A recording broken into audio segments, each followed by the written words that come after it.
The debate, and some would be tempted to say war, over the question of AI continues to rage on, and it is working its way more thoroughly through the world of academia, into the world of literature, and down to the creepy, crawly places of literary criticism where this channel resides. Now, I want to say out front that this is going to sound very, very standoffish, very hostile from my part of things. I do not know precisely who this author is. I don't know anything about them. What I will say is, after reading the article and digesting it, I think a lot of our opinions actually overlap on the subject, but what he is doing through a lot of this article is not his own opinion. So obviously it's his writing, so his opinion is sort of melded into things, but a lot of what he is doing is observing and explaining. So a lot of the things with which I will find contention are not things that he is positing as much as they are things that he is uh, relaying, if you will.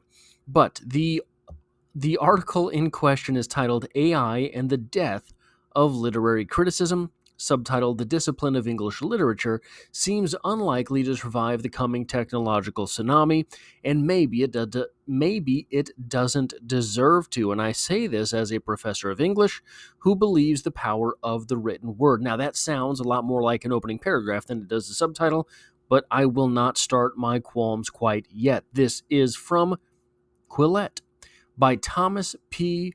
Bellage, I believe is how that is pronounced, and it reads as such.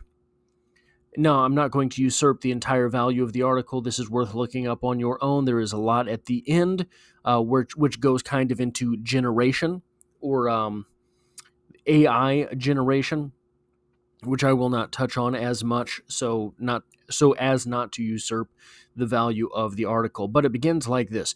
Reports show that enrollments in English literature majors have been declining for some time. Enrollment in my own department has declined some 50% since I was hired in 2007.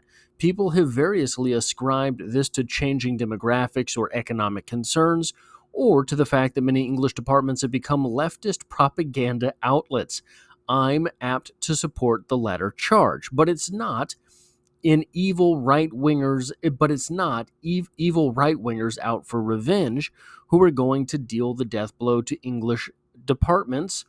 It's AI. Now, I want to put out my opinion on AI and art, and mostly to this degree, AI and academic pursuits slash criticism, etc.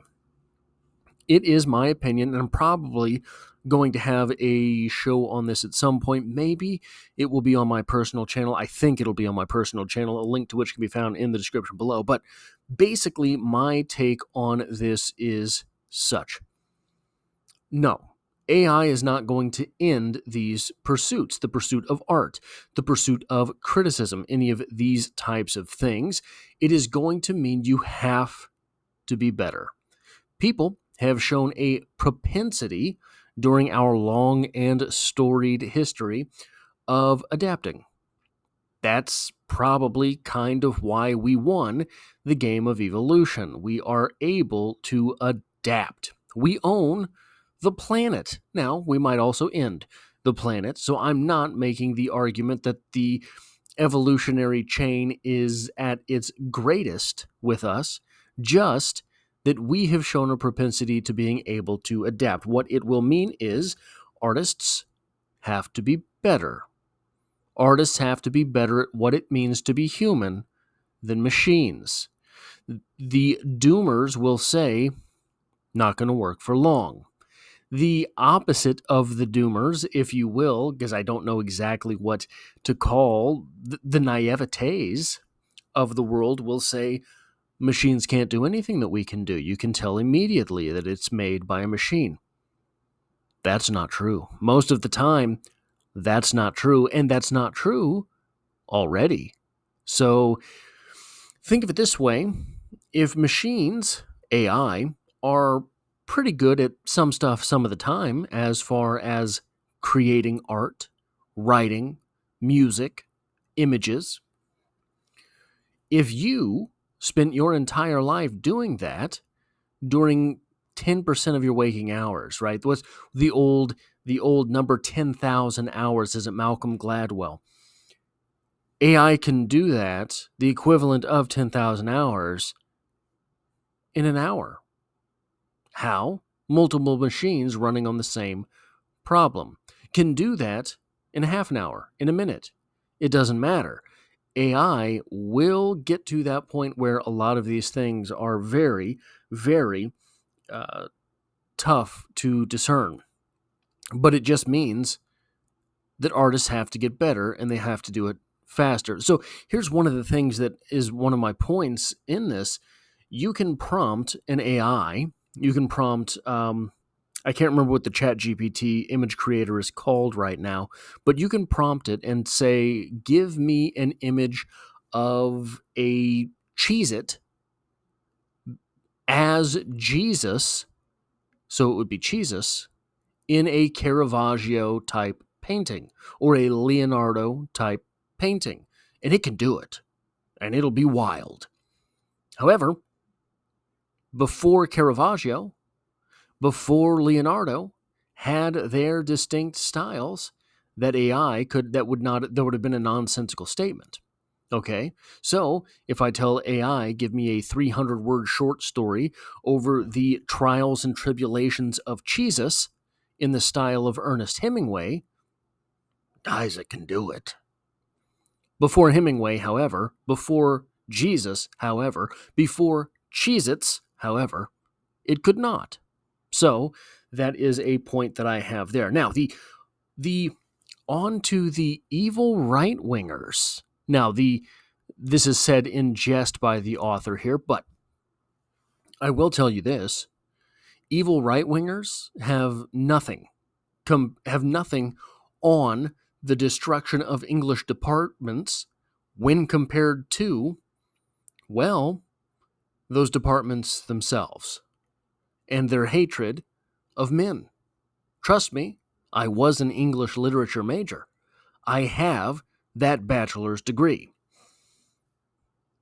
I was told in a classroom setting, that I am the same thing as someone who commits the crime of the R word because I'm a man and I've had sexual thoughts. That's the same thing as committing the crime of the R word. Now, didn't matter that I raised holy hell in the process. Didn't matter that I argued tooth and nail with this particular professor. Didn't matter. I was one of 3 men in that 23, 25 person classroom. Didn't matter. Okay, so that is systematic, if you will. So, by the way, the author says that in his department has declined some 50%. What percentage of the population is represented by men? Roughly 50%. What percentage of college campuses are represented by men? Much less than 50% now. Also, there's no jobs. There's no jobs in English literature. It is not the English department that is slowly dying.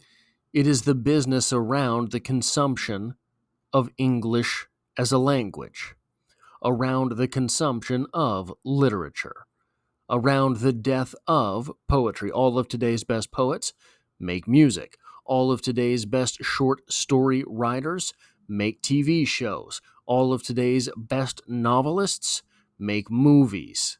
Bret Easton Ellis has been trying his little heart out in Hollywood for way too long, and he could be the premier novelist of our generation, but he refuses to do so. The second paragraph reads as such: when ChatGPT can analyze Hamlet as well as any grad student, we might reasonably ask, what is the point of writing papers on Hamlet? Literary analysis, after all, is not like building houses, feeding people, or practicing medicine, even compared to its sister disciplines in the humanities, e.g., history or philosophy. The study of literature serves little practical need. And besides, when machines can build houses as easily as people, we won't need people to build houses either. Disagree with this on so many levels. First off, Hamlet, maybe. Maybe ChatGPT can analyze Hamlet. Why? Because ChatGPT is calling on the wealth of Hamlet criticism to date. It's just digesting things that other people, humans, have said. Why do I know this? How could I be so sure? Well, very simple. I run a channel on literature, and I talk a lot about poetry, something that since the advent of the internet does not get done a lot. I talk about predominantly Emily Dickinson, someone who does not get uh, a whole lot of attention through the written word in the internet age. Now, oftentimes, I will run a poem through ChatGPT just to see what's out there because I know that anything right now ChatGPT is giving me is coming from different corners of the internet. And then I can search out who wrote that. And ChatGPT does a good job of sourcing things as well. And guys, if you're feeding it Emily Dickinson, which it doesn't know, Emily Dickinson, about which no one has written, it's awful. It is just plumb terrible. And um, a real way that I can tell you that is this: I will plug in an Emily Dickinson poem, and it will give me the wrong author. It will give me the wrong title. It will, if I say okay. Sometimes I'll just test it. I'll put a poem in, and it will tell me that this Emily Dickinson poem is actually written by John Keats, whatever, whoever. And I'll say, okay, give me a line by line breakdown. And guys, it will throw in lines of John Keats that are not in the original prompt. So you can't count on it. You absolutely cannot count on it. But it is very interesting to play with. I have to give it that. Literature, by the way, the author of this article cites history and philosophy. Literature is philosophy. In fact, literature is basically the philosophy is philosophy filtered through the objective correlative. Not in ideas, but things. Sometimes, a lot of times, philosophers leave out the things. It's just ideas. And literature is philosophy. It might not be. So, the old saying from Twitter, a retweet is not an endorsement. A writer putting, this is part of the reason literature is dying. A writer putting thoughts on the page is not an endorsement by the author. It's an endorsement by the character saying it. Okay? So that the misunderstanding there is a great reason why literature is dying. People are stuck in this world of taking things too literally, I guess. I think that's a poor word for it, but roughly, literally. Also, I took Shakespeare. I took Shakespeare in college. I had that class. We didn't read Hamlet. We watched the movie with Kenneth Branagh. We didn't read it. So, the literature departments themselves are failing their students.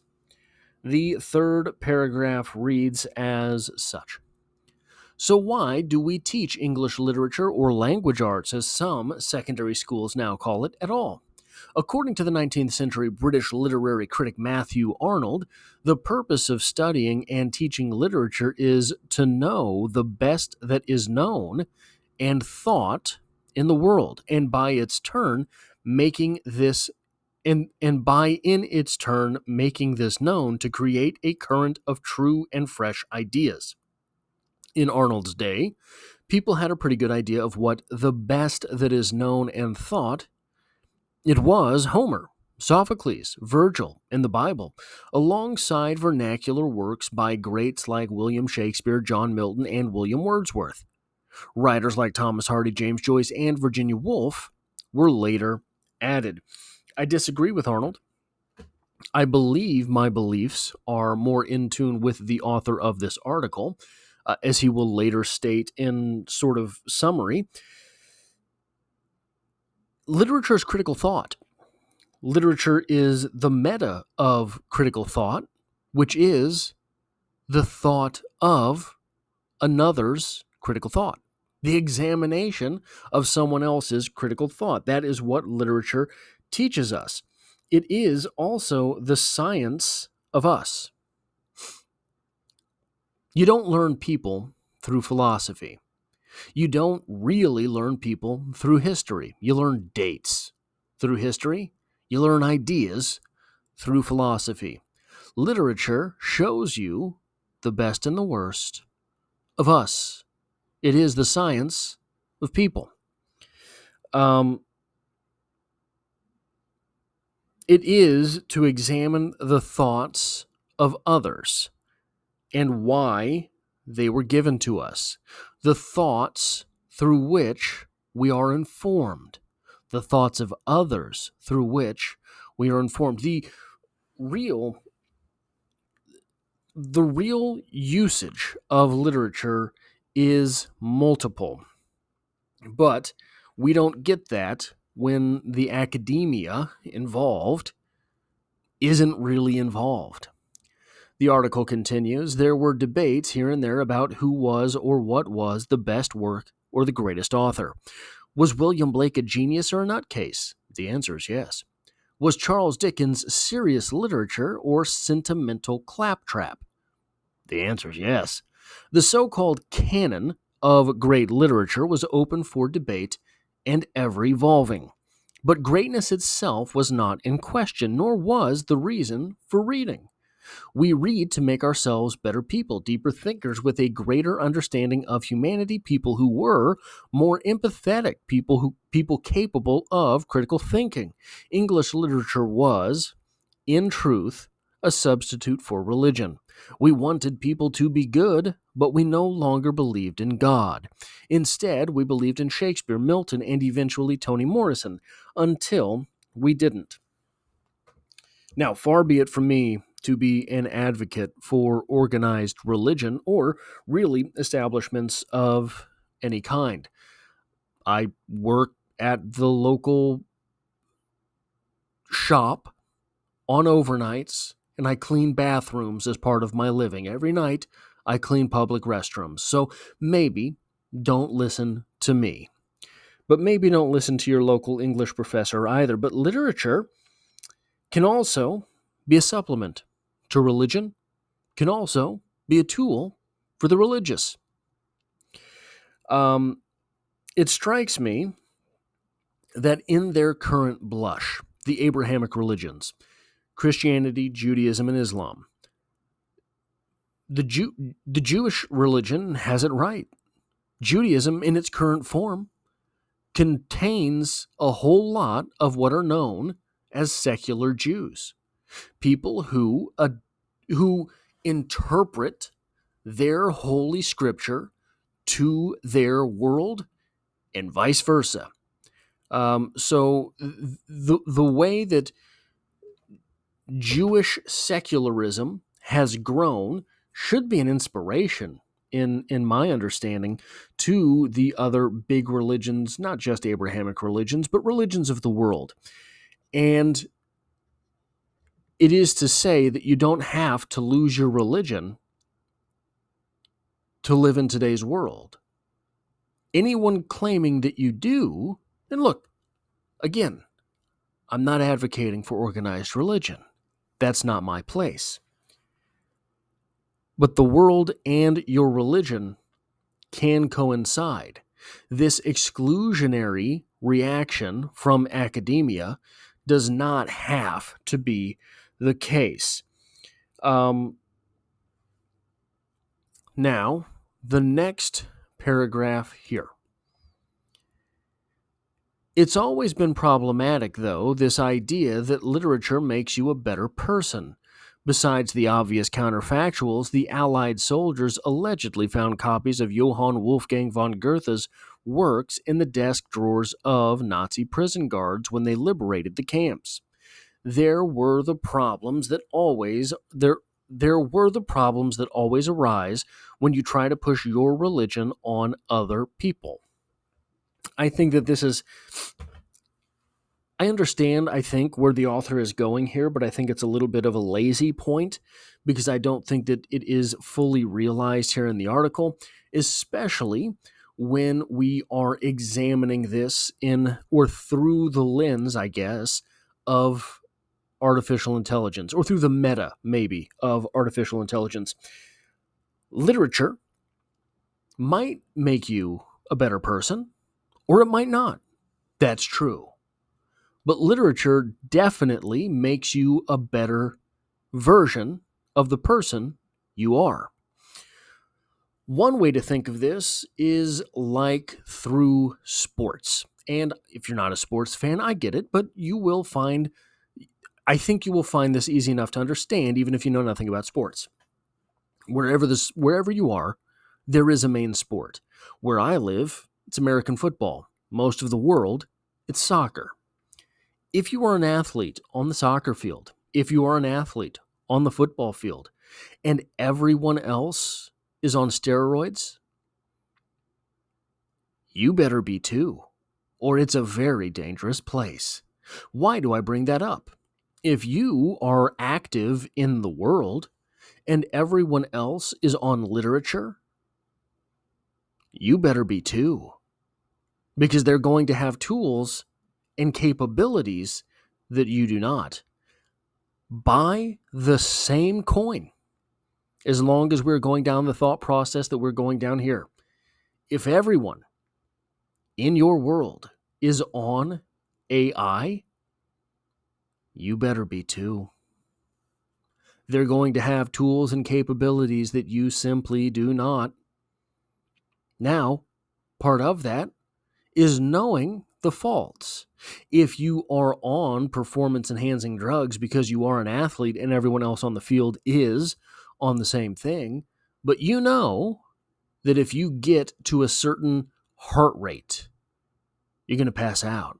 Or you know, if you're on the football field and somebody blindsides you, being on a certain drug will make you more prone to concussion.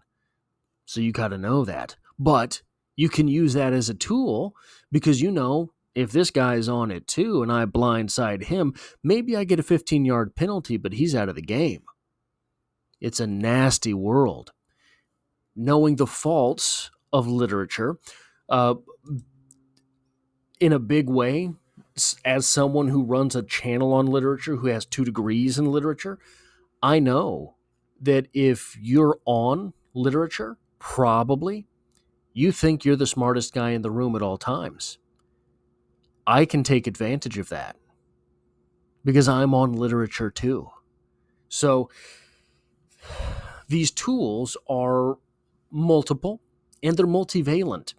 And no, maybe literature doesn't make you a better person, quote unquote, just like religion might not make you a better person, quote unquote.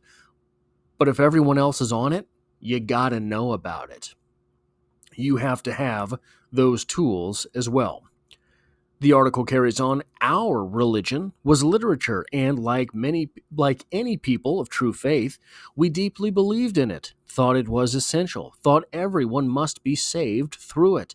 The remarkable thing was that we somehow convinced American college presidents of the idea. But then, again, many of them, like University of Chicago President Robert Hutchins, creator of the Common Core and advocate of great books, were members of the same religion. Not all countries make students of mathematics and engineering take literature courses, but in the United States we do. So for nearly a century, we evangelized our religion to college students, some of whom were already in love with reading and therefore happy to worship at the temple of literature. Many were not, but nonetheless, we rammed Shakespeare, Herman Melville, and Toni Morrison down their throats to make them better people.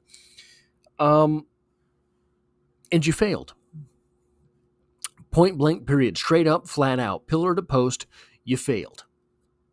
Not me. I'm not a literature professor. I saw the ivy walls of academe and said, I'm not this big a prick. Okay? You failed. And I don't mean the article, the author of the article. I mean literature professors failed. Part of the way they failed, as we'll get to later in this article, was by introducing lesser texts. And no, I don't mean quote unquote DEI texts. No, you can do this with the big names. My Shakespeare class was full of Shakespeare's lesser works. Why? In the name of taste, in the name of exposing us to better work, to different works, to alternative texts. No, no, no, no, no, no, no, no. The reason you teach Shakespeare is to teach Hamlet, is to teach Romeo and Juliet, is to teach The Merchant of Venice. Those are the reasons you teach Shakespeare. Not because you have a hankering for some of the bard's lesser known materials. That is not what you owe to people paying thousands of dollars to sit their happy asses in your stupid classroom and listen to you bloviate for weeks on end. You owe them the education.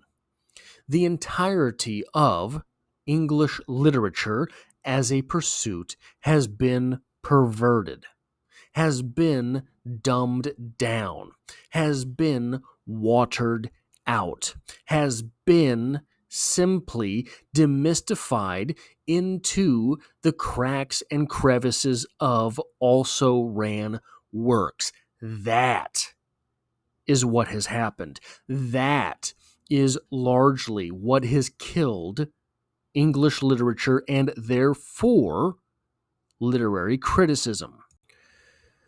Now, the article in question continues as such.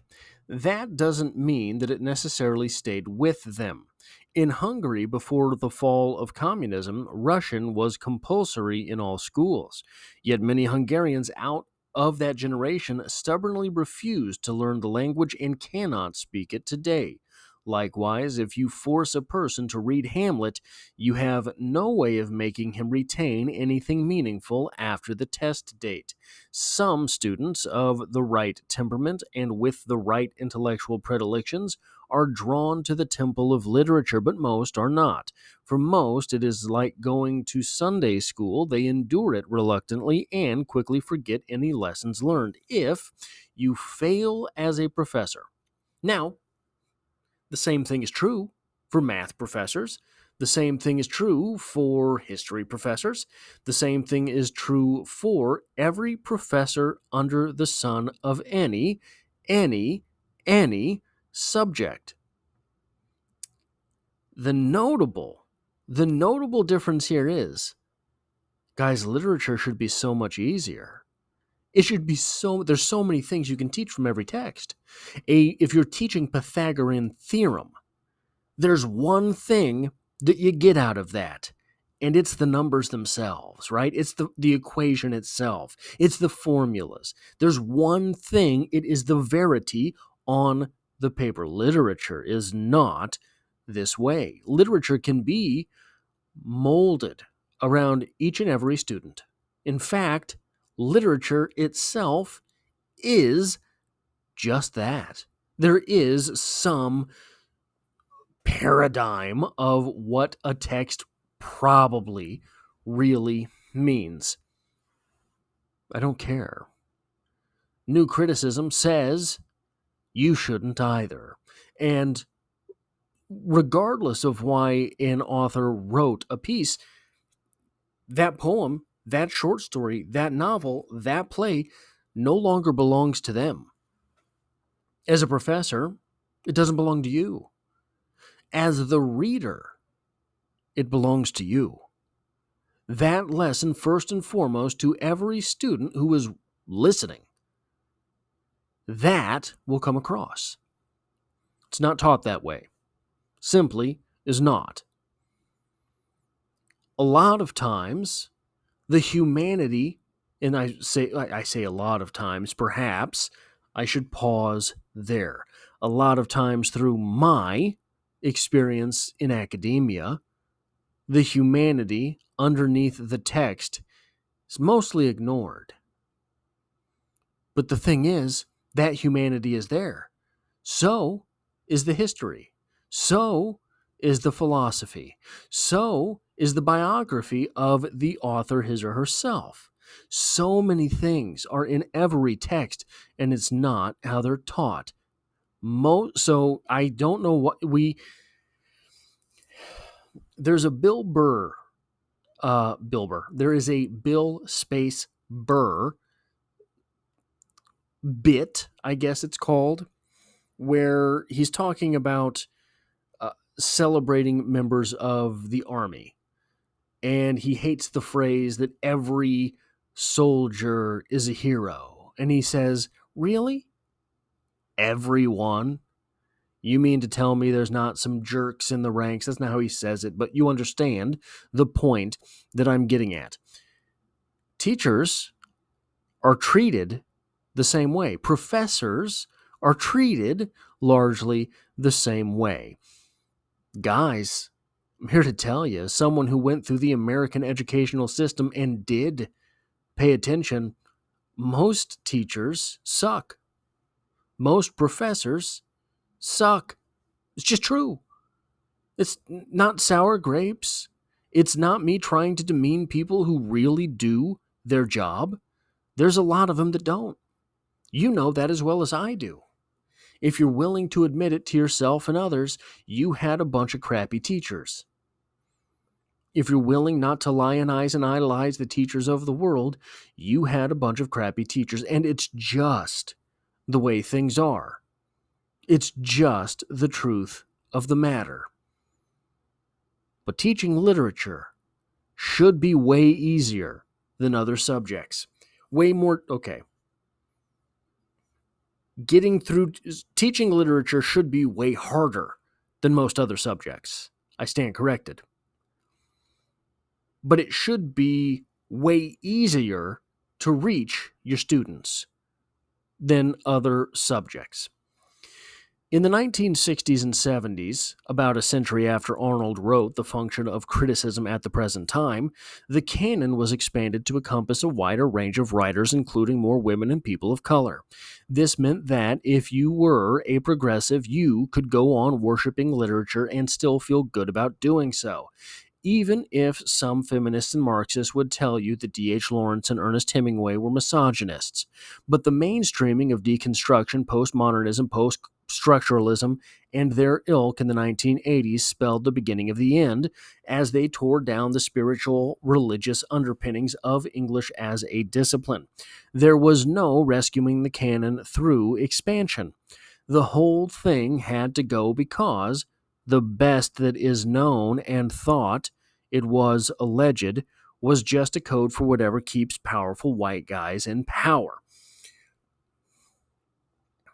In principle, I agree with the author here. However, I think that he is going too far down some vicissitudinal direction. This idea that deconstruction, postmodernism, and post-structuralism, etc., Derrida, are to blame for the downfall of literature, this is bunk. I'm sorry, it just is. These are more lenses through which to view literature. This is not the end of literature. It's another pair of glasses to go to the 3D movie and wear. That's all. That's all. Now, did too many professors go too far with just these three types of criticism? Yeah. Uh huh. Just like with feminism, just like with so many other lenses that can be put on literature, they went too far with those things at the exclusion of everything else. This is not to say that these are not useful tools. Deconstruction, postmodernism, and post structuralism are all things that can help you think about something, a thing, anything more critically. That is an act which builds intelligence. Not smarts, intelligence. Smarts, smart people, being smart means that you can remember a bunch of stuff. Being intelligent means that you can figure a bunch of stuff out. Being intelligent is what thinking through lenses does. I can't remember from where the quote comes in real time. I wasn't expecting to talk about this. I would have looked it up if I had expected to talk about this. Socrates will say, because I can't remember who said it, said, "It is the mark of an intelligent mind to be able to entertain an idea without accepting it." That, something like that. That is why we teach deconstruction, postmodernism, post-structuralism, along with all of these other lenses through which we can look at the world. The article carries on. Next, literature was demoted to text. There wasn't anything. So one more point here. Expansion of the canon need not mean destruction. But it did. But it did. My entire English literature career, I was responsible for reading 2 Ernest Hemingway short stories. Uh, neither of them were one of the good ones. They were, look at me putting my English degree to work. It was them. They were The Killers and, oh, I don't remember what the other one was. Hills Like White Elephants. Hills Like White Elephants is pretty good, but kind of cliche, right? Kind of the Hamlet of the Hemingway canon. Next, literature was demoted to text. There wasn't anything special about, say, Moby Dick. You could read it like you could read the label on the back of a soup can or vice versa. I kind of think that the vice versa is true. I really do. That's what reading books as literature does for you. You can look at the back of a soup can and say, why are they listing sodium above the vitamins? Why are they putting the number of calories per serving versus the entire can? Who eats a serving of a can of Campbell's soup? They want me to think that there's 150 calories in this thing when there's really 450. I'm just not supposed to read that far. Campbell's, I've got some words for you. The vice versa part's very true. You could read the back of a soup can as a text no less interesting than Melville's novel. You didn't read to learn something from the great authors. Not only were there no great authors, according to Roland Barthes, no authors of any kind existed anymore. You read to learn skills from analysis and deconstruction. That being the art of demonstrating that what you are reading doesn't actually say what people, including the author, think it says, but something quite different, often radically contradictory to the apparent meaning. And you read to learn how to critique, i.e., attack, the cultural legitimacy of the text and the culture itself. Now, again, sometimes it is when these things are taught at the exclusion of the other things that problems develop. What was the point I was going to make? I apologize. I had notes for the first part of this, but I don't now. Anyway, it doesn't matter. I had something brilliant to say and it's lost to the sands of time. Anyway, uh, this is from the writer of this article, simply, in my opinion, a branch too far. Those look, I don't care. I really don't care what. So here's the thing. This bit here. You didn't need to read to learn something from the great authors. Not only were there no great authors, according to Roland Barthes, I have no idea. No authors of any kind existed anymore. Part of being a literary critic, and this is sort of ironic because the article's about the death of criticism while tearing down, or it is about the death of criticism while defending criticism in jest, supposedly, while tearing down what a great critic can do. What a great critic can do is take a Garfield comic strip and explain it to you in the same breadth that he would or she would Hamlet. That's what a critic can do. That is why criticism is important. You can pluck anyone off the street, whether they're one of these alleged lovers of literature that this article waxed poetic about just a couple paragraphs ago, and they can look at Shakespeare's sonnets and say, that's literature. Yeah, I get it. It takes a critic to take the back of a soup can and say, here's some literature. Here's some stuff to think about, right? Personally, I don't regret my English literature degree, despite its worthlessness, because the one thing I really got out of it, I'll never be bored. I will never in my life be bored. I have the tools to question and think about so many things, regardless of what is presented to me. That, in my opinion, in a situation where critical thought is necessary, makes me, versus someone who did not have that education, very dangerous.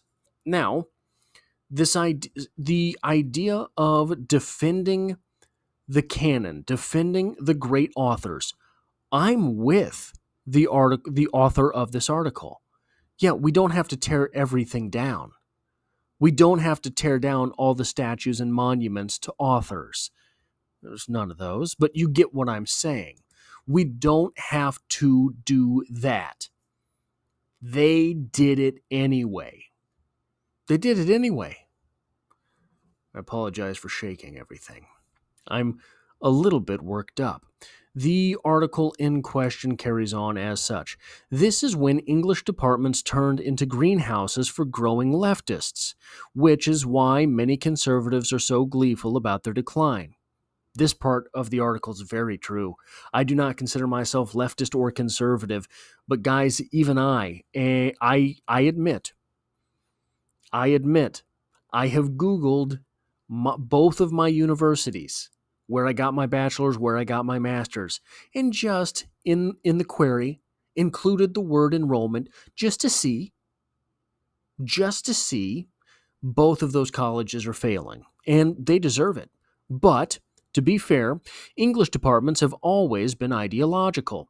English professors were the first priests of culture, and then, after the postmodernists turned everything upside down, became anti-priests of culture.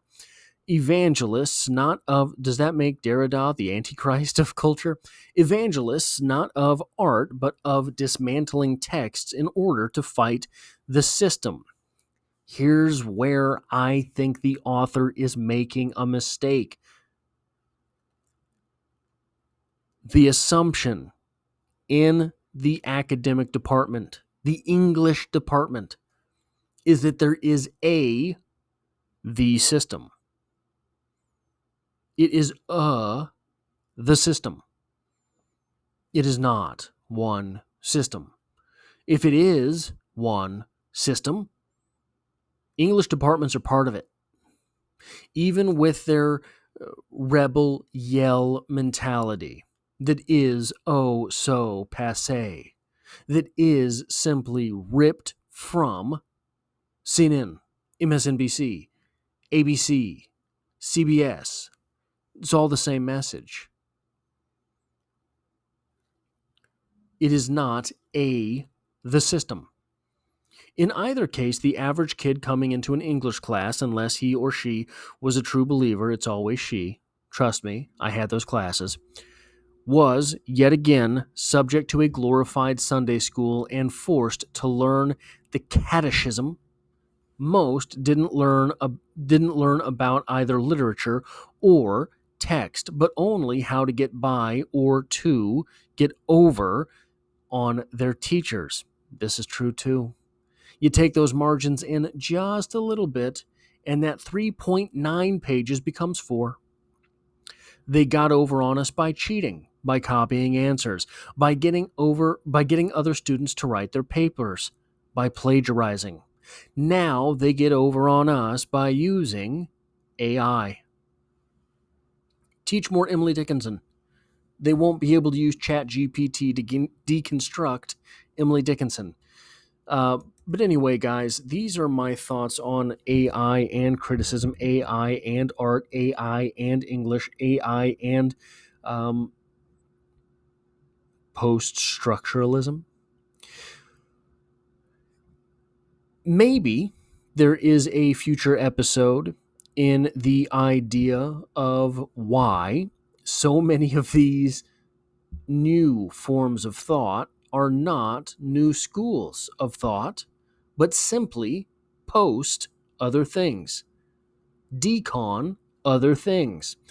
I think that Derrida, for all of his faults, for all of his strengths, was an idea factory. And I am personally in love with the idea of hauntology, something that perhaps not just was perhaps Derrida was not just to blame for the confounding nature of hauntology because he's the guy who wrote it up, but maybe the idea of hauntology contributes to the fact that culture has died, that everything has to be post and decon.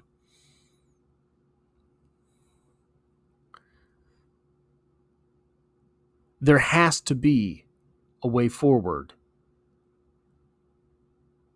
but it cannot be through the same means and with the same effort that got literature and thereby literary criticism to the place where it is today. That is all I have for this episode. If you like or appreciate what it is that I do here, hitting a like button really does help me out, as it tells YouTube to share this video with other literature lovers if you find yourself here by chance but not design. Literature is the only thing I do here, posting multiple videos every single week. There's poetry every Monday, despite the fact that no one likes poetry anymore. And as always, I hope to have you back for the next one.